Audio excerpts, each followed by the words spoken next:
The heavy thud of my safety binder hitting the bottom of the trash can echoed in the silent boardroom.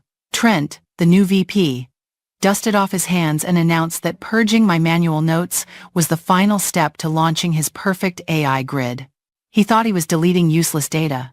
He didn't realize he had just removed the only warning label on a massive transformer about to face a historic heatwave. He thought he was optimizing the future. In reality, he was lighting the fuse on a catastrophic city-wide blackout. Before I tell you how my quiet resignation left an entire city in the dark, let me know where you're watching from in the comments. And if you've ever watched a manager destroy something they didn't understand, hit that subscribe button. You won't want to miss the explosion. My name is Mara Kovic. For 25 years, I have occupied the chair at the center of the master control room at Helios Energy in Phoenix, Arizona. My official title is Lead Grid Controller, but in the sweltering heat of the American Southwest, the title implies a level of control that is often an illusion. I am closer to a conductor of a very volatile orchestra, balancing the invisible, humongous forces of electricity against the insatiable appetite of a city that refuses to accept it lives in a desert. I do not look at the grid as a series of wires and switches. I see it as a living, breathing organism that expands in the heat, contracts in the cold, and screams when it is in pain.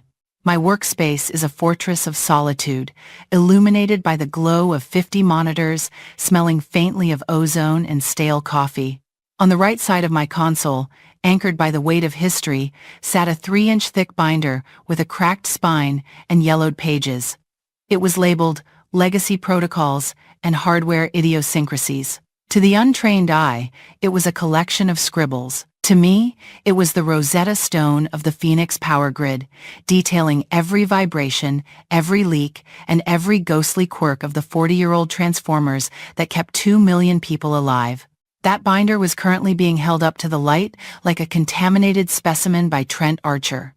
Trent was our new vice president of grid modernization, a man imported from Silicon Valley who wore bespoke suits that seemed immune to wrinkles and spoke in a dialect of buzzwords that I found exhausting. He stood at the head of the boardroom table, bathed in the artificial cool of the air conditioning, while outside the reinforced glass windows, the city of Phoenix was baking under a historic heat dome. The forecast called for 120 degrees Fahrenheit. The pavement outside was hot enough to melt tire rubber, but inside, Trent was preaching the gospel of the algorithm. "This," Trent announced, his voice smooth and projecting to the back of the room where the terrified junior analyst sat, "is the anchor dragging us behind the competition."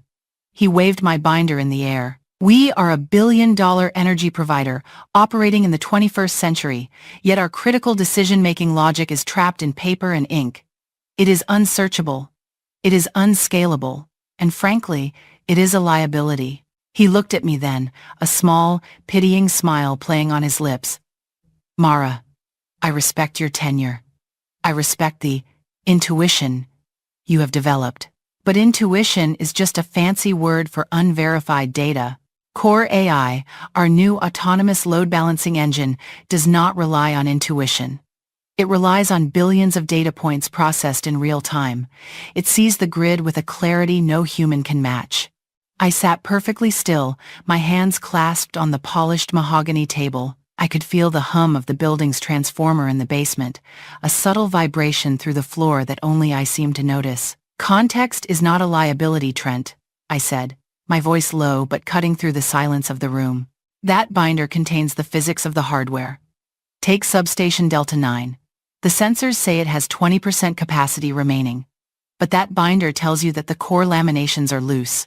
If you push Delta 9 past 80% load, the vibration creates a harmonic resonance. It will shake the ceramic bushings until they crack. The oil will spray, and at these temperatures, that oil will ignite." Trent chuckled, shaking his head as if explaining gravity to a toddler. "We have digital twins of every asset, Mara. The vibration sensors on Delta 9 read nominal. Your harmonic resonance is a ghost story. Core AI has run the simulations. Delta 9 is a healthy asset, and in this heat wave, we need every megawatt of capacity. Leaving it underutilized based on a handwritten note from 1998 is not caution, it is negligence." He turned to Bryce, his data lead, a young man who looked like he hadn't slept in a week. Bryce, execute the server migration. Move the operational logic to the cloud. Do not, I repeat, do not, migrate the legacy constraint files.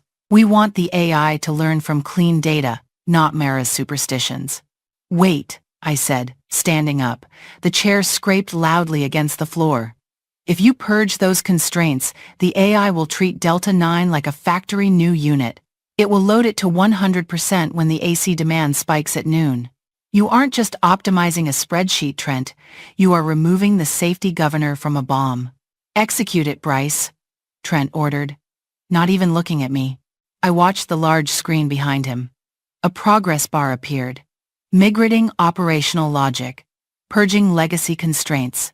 It moved agonizingly fast. In seconds, 25 years of careful observation, the notes I had written while sweating in hard hats at 3 a.m., the warnings from retired engineers, all of it was digitally incinerated.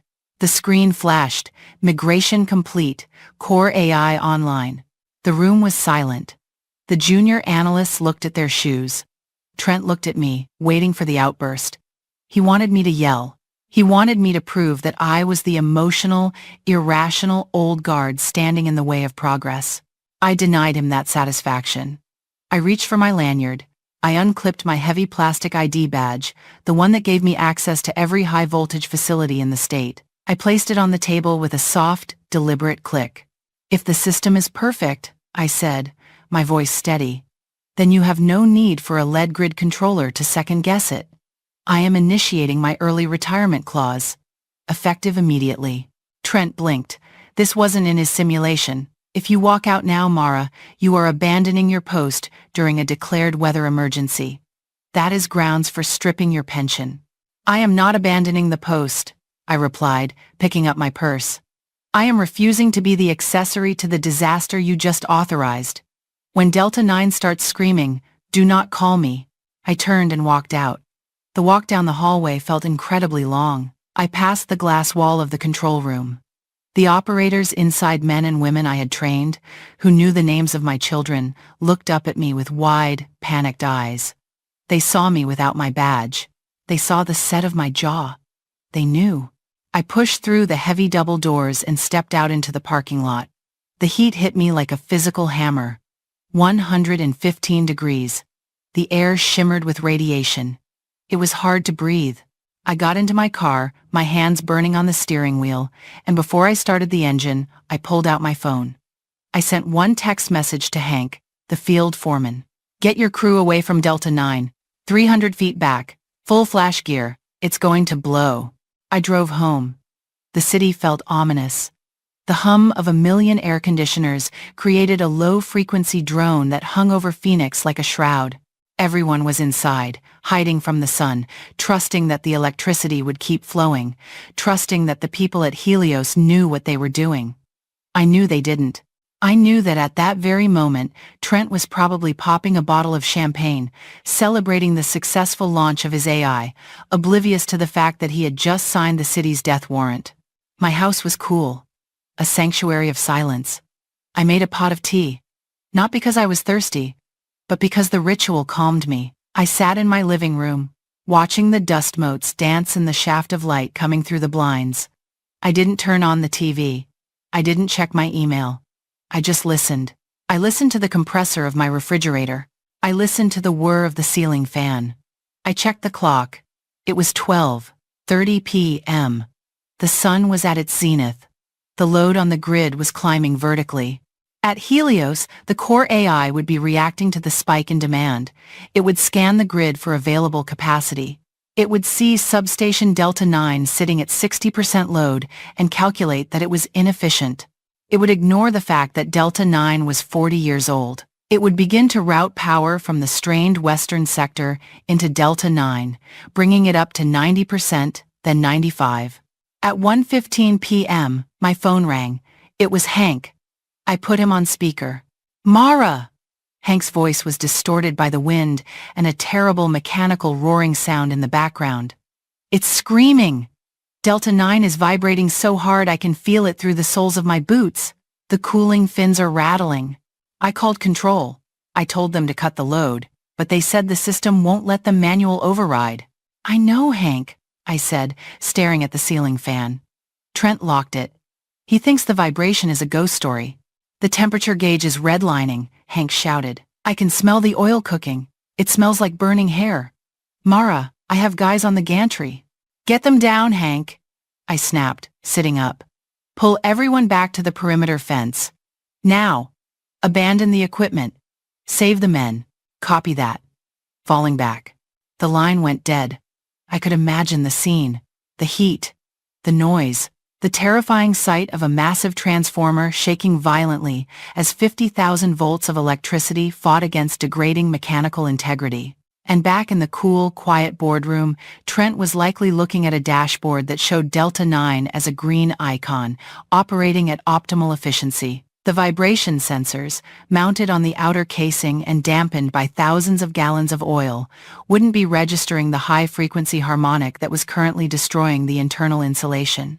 The digital twin was healthy. The real twin was dying.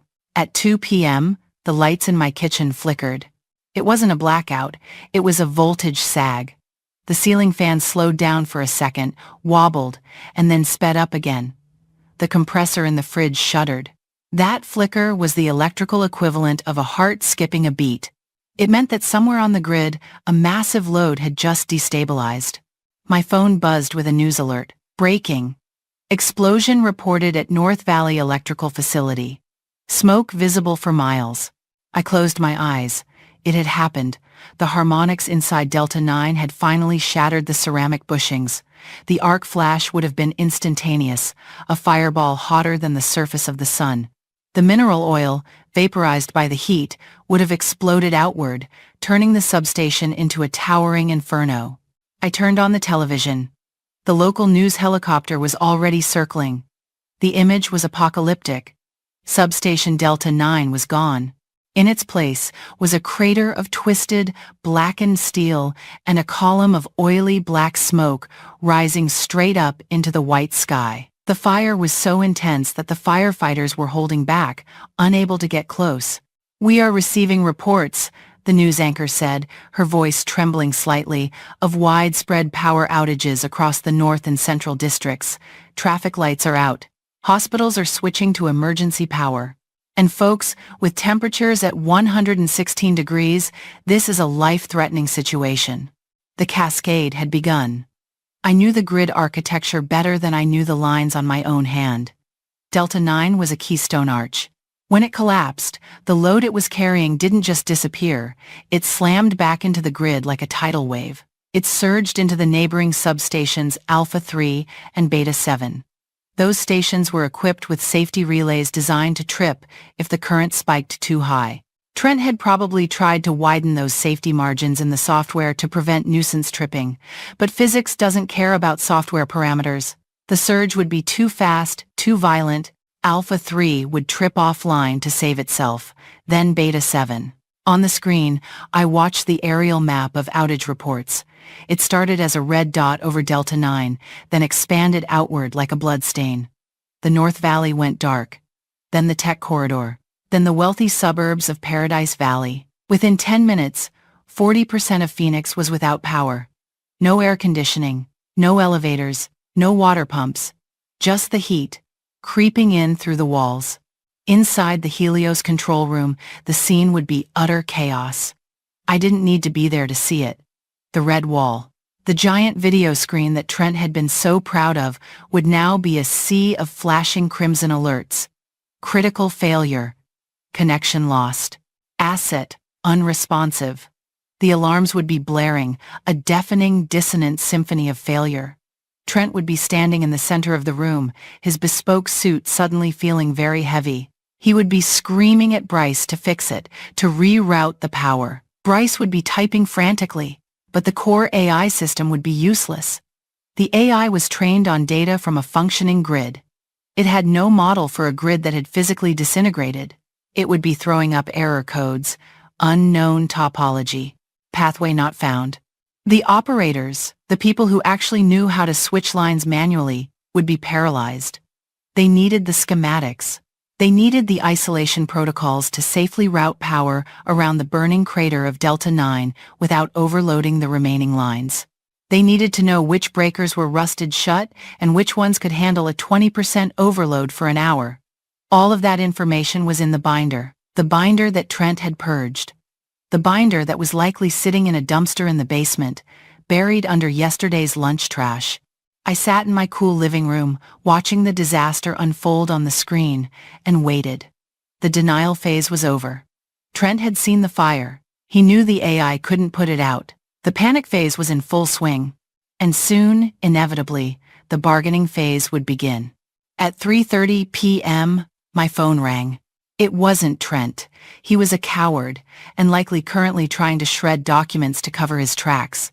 The name on the caller ID was chairman of the board, the man who had hired Trent, the man who had signed off on the modernization strategy, the man who was now watching his company's stock price crash and burn along with the transformers. I let it ring. 1 ring. 2 rings. 3 rings. I took a slow sip of my tea. I wasn't playing games. I was establishing the new reality. In a crisis, the person with the knowledge is the person with the power. I picked up the phone on the 4th ring. "This is Mara," I said, my voice calm, flat, and devoid of any sympathy. "Mara," the chairman's voice sounded ragged. He was shouting over background noise alarms, shouting people. "We have a catastrophic failure at Delta 9. The grid is cascading. We've lost 40% of the load. The mayor is on the other line threatening to call the National Guard. The hospitals are screaming for priority, but the system won't let us route power to them. It keeps saying, network unstable." "I am retired," I said. "I suggest you ask your vice president of modernization to optimize the situation." "Stop it, Mara!" the chairman yelled, desperation cracking his voice. "Trent is useless. The AI is blind, he says. He says the manual protocols are gone. He says he can't find the bypass schematics. He can't find them because he purged them," I said. "He deleted the digital files and threw away the hard copies. I told him Delta 9 would blow. He called it a ghost story. We need the bypass codes, Mara. We need to know how to use the old copper lines to feed the hospital district. You're the only one who remembers the layout from the 90s. "I do remember," I said. "But I am not an employee. I have no authority to give orders to your crew." "I am giving you authority. Name your price. Consulting fee, double pension, whatever you want." "I don't want money," I said. "I want control." "What?" "If I come back," I said, leaning forward, "I am not coming back as a consultant to whisper in Trent's ear. I am taking full operational command of the control room. That means Trent Archer is removed from the floor immediately. Security escorts him out of the building before I arrive, and Hank, my foreman, gets authorization to bypass safety relays on my verbal command without a computer verification. That violates every federal safety regulation we have," the chairman stammered. "Your compliance just burned down a $5 million asset and left 1 million people to cook in the sun," I said. "Do you want to follow the rules? Or do you want to turn the lights back on?" There was a heavy pause. I could hear the chairman breathing. I could hear someone in the background shouting that Sector 4 was about to trip. "Done," he said. "Trent is being removed. I'm sending a helicopter." "No helicopter," I said. "I'll drive. Have the master manual override keys waiting at the front desk. And tell Bryce to find me a map. A paper one.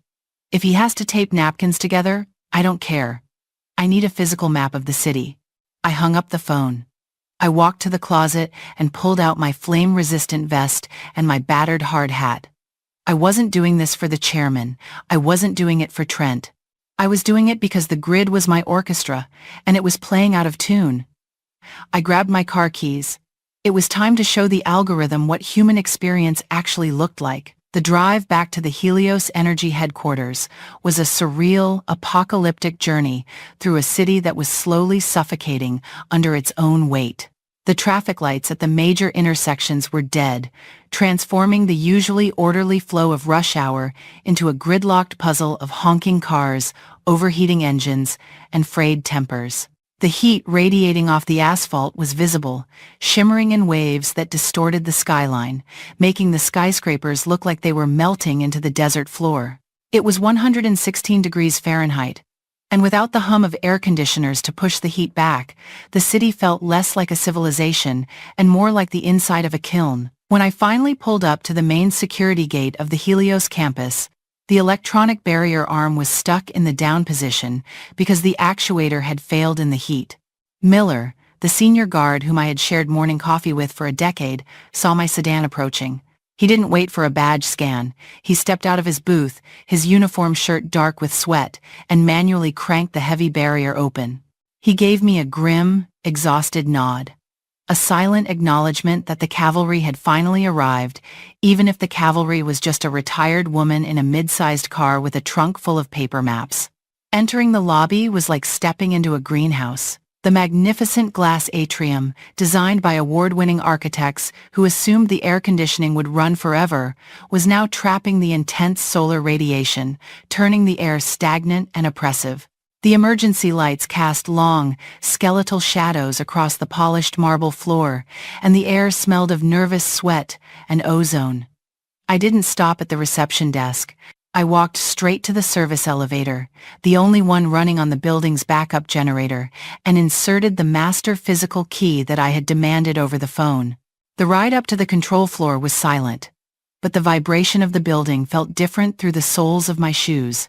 It felt anxious. When the heavy steel doors slid open, the sound hit me.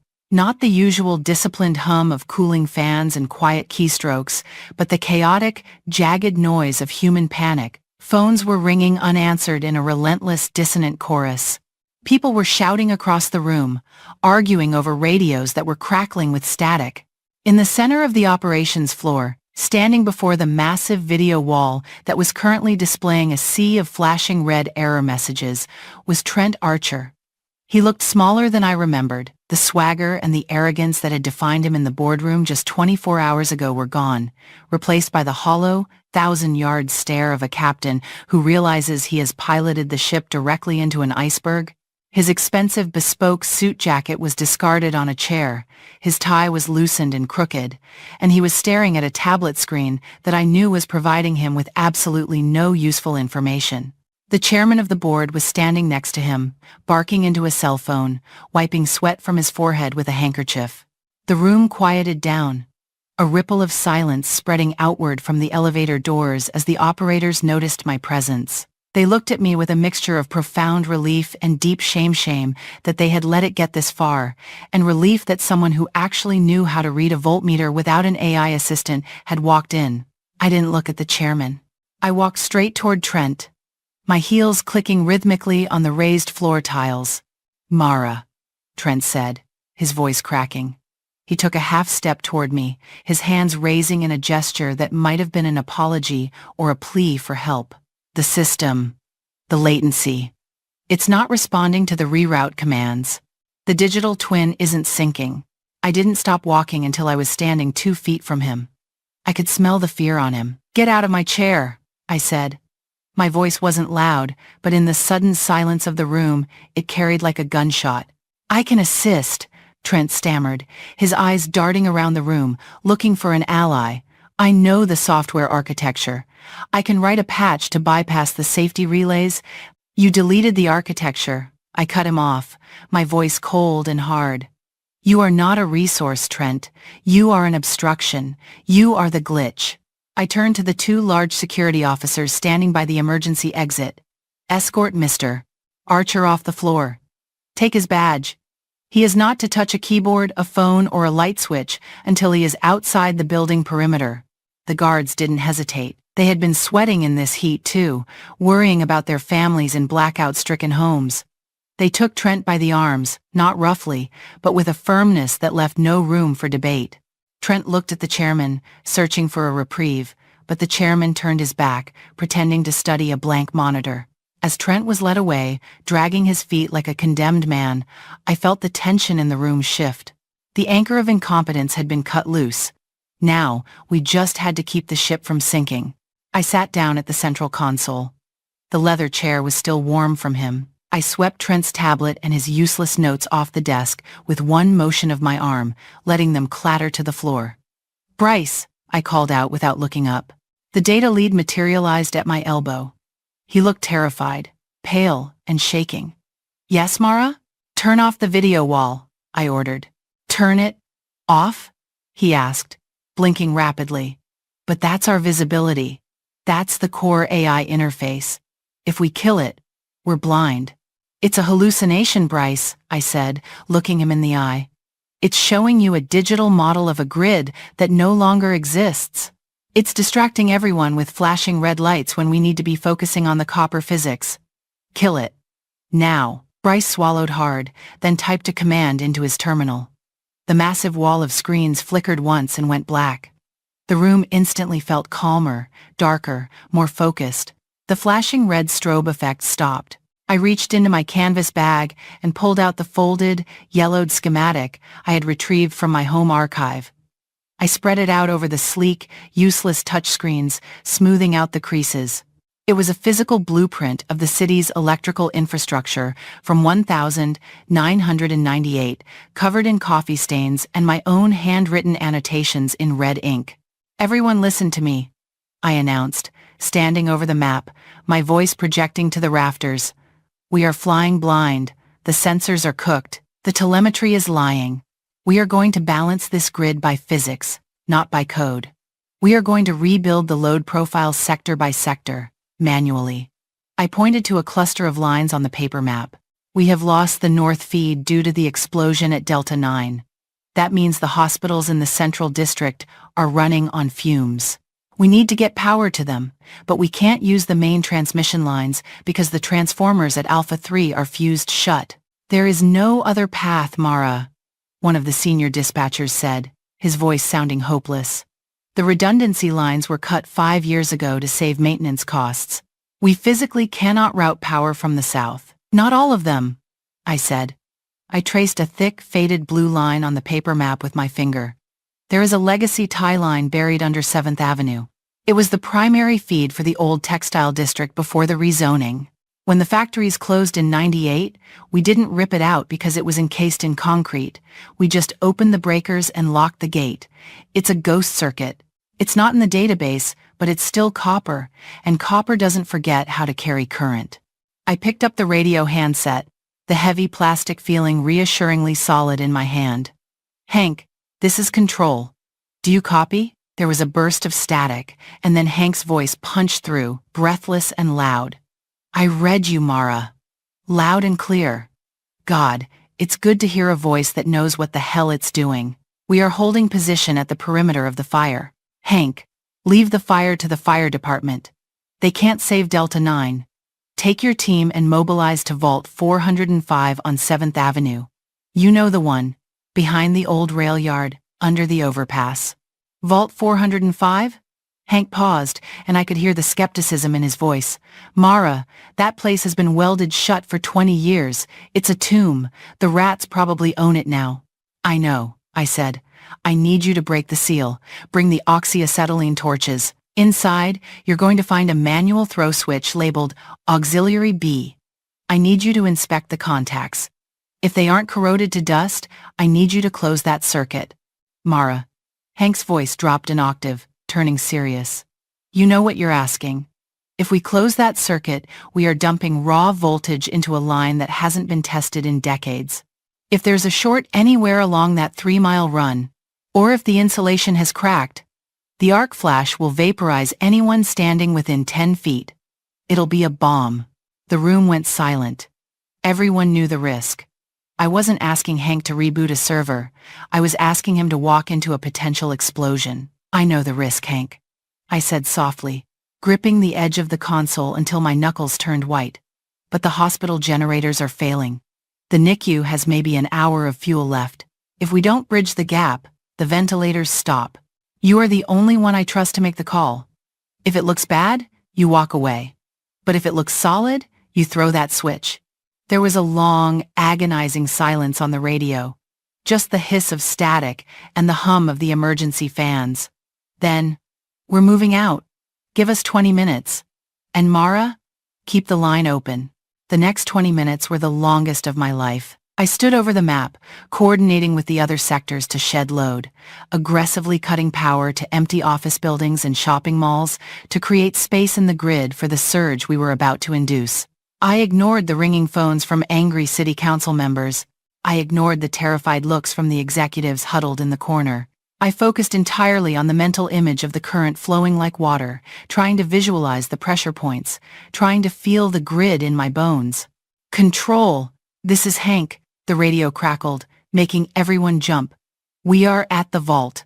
The lock was rusted solid, we had to cut it. We're inside. What's the condition, Hank? I asked, leaning into the microphone. Dusty as hell, he coughed. Cobwebs everywhere. Smells like dead history. But the gear looks dry. The oil levels in the switchgear are low, but visible. The copper contacts look oxidized, but intact. It's ugly, Mara, but it's solid. Okay, I breathed. Prepare to engage. I am isolating the south feed now. You have the green light. On my mark. 3, 2, 1. Close it. I stared at the frequency monitor, the only digital instrument I had left running. For a second, nothing happened. The silence in the room was absolute. Then, the line jumped. It dipped violently, shuddered, and stabilized. Contact, Hank shouted, and I could hear the massive mechanical thunk of the breaker closing in the background, followed by the deep, resonant hum of energization. It's holding! No sparks, no smoke! She's taking the load. The ghost is alive. A cheer erupted in the control room, raw and spontaneous. I didn't cheer. I watched the voltage readings from the central sector. Slowly, agonizingly, the numbers began to climb. 0, 50 volts, 100, 240. Central Hospital reports power restored, a dispatcher yelled from across the room, tears streaming down her face. They are back on the mains. Lights are on in the ICU. The ventilators are stable. I let out a breath I felt like I had been holding since yesterday.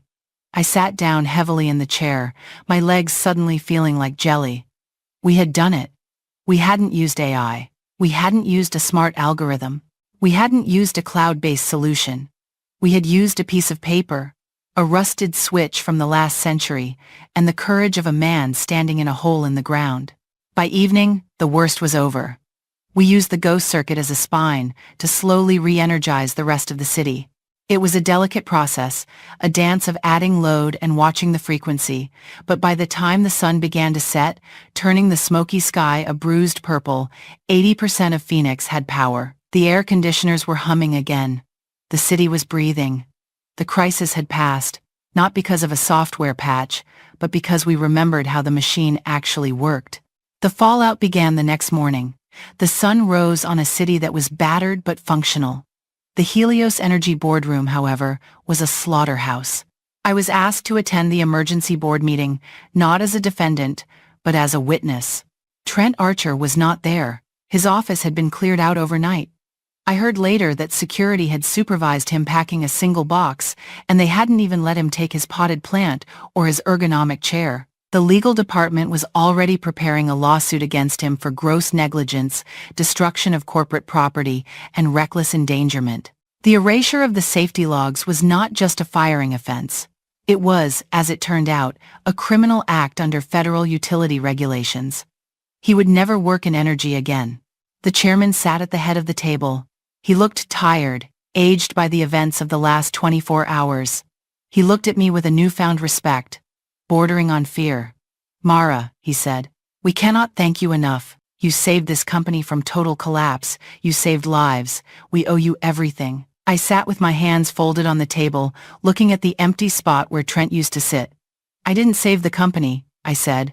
I fixed a mess that you allowed to happen. You bought the sales pitch. You believed that technology could replace accountability. You thought you could fire experience and hire an algorithm. We know, the chairman said quietly. We made a mistake, a grave one. We want to rectify it. We are offering you the position of Vice President of Grid Operations. Full autonomy. Name your salary. We want you to lead the modernization program, the right way. I looked at the contract they slid across the table. It was a lot of money.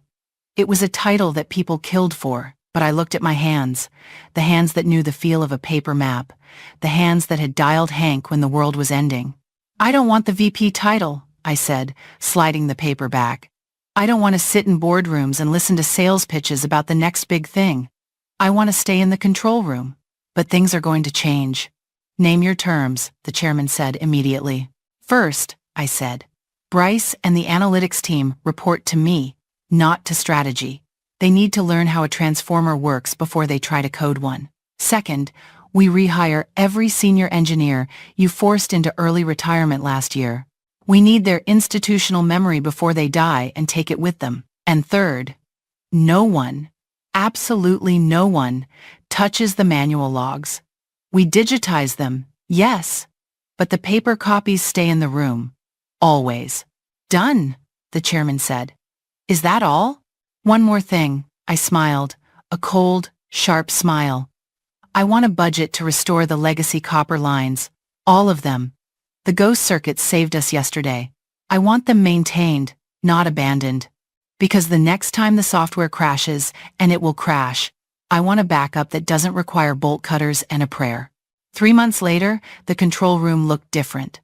The massive video wall was back on, displaying the core AI data, but it was no longer the only source of truth. On every console, next to the high-tech keyboards and touchscreens, lay a thick, physical binder. We had instituted a hybrid doctrine. Every digital command had to be cross-referenced with physical constraints. I stood at the back of the room, watching a new class of trainees. They were young, fresh out of engineering school, bright-eyed and eager to use the advanced tools we had. But before they were allowed to touch a computer, they had to spend a week in the field with Hank. They had to smell the ozone. They had to feel the vibration of a transformer under load. They had to understand the beast before they tried to tame it. I walked over to a young woman who was staring intently at a flashing yellow warning on her screen. "What does the AI say?" I asked her. "It says it's a sensor glitch," she replied confidently. "It recommends ignoring it to maintain efficiency." "And what does your gut say?" I asked. She hesitated. She looked at the binder on her desk. She opened it to the page for that sector, reading the handwritten note in the margin. "The notes say that this line tends to sag in high wind," she said. "If it sags too low, it arcs against the trees. The sensor reads glitch because the contact is intermittent." "Correct," I said. "So, do you ignore it?" "No," she said, reaching for the radio handset. "I call the tree trimming crew. And I drop the load by 10% until they clear it." I smiled and walked away. The grid was humming. The lights were on. Trent Archer was currently facing a federal inquiry, and I was exactly where I belonged, not in a corner office with a view, but in the dark room with the maps, guarding the ghost in the machine. The binder on my desk was worn, its spine cracked, its pages yellowed. I ran my hand over the cover. It wasn't just paper. It was a testament to the fact that while you can automate the logic, you can never automate the responsibility. I opened it to a fresh page, picked up my pen, and began to write. The heat would come again, the storms would come again. And when they did, we wouldn't be looking for a save button. We would be ready to throw the switch. True reliability isn't found in a line of code, but in the hands of those who built the system. Trent thought he could delete the past to optimize the future, but he only proved that arrogance is the ultimate system failure. If you've ever had your hard-earned experience dismissed as obsolete by someone who didn't understand the work, you are not alone. Sometimes, the most powerful thing you can do is step back and let them face the darkness they created. If this story spoke to you, please like, comment, and share it with someone who values wisdom over buzzwords.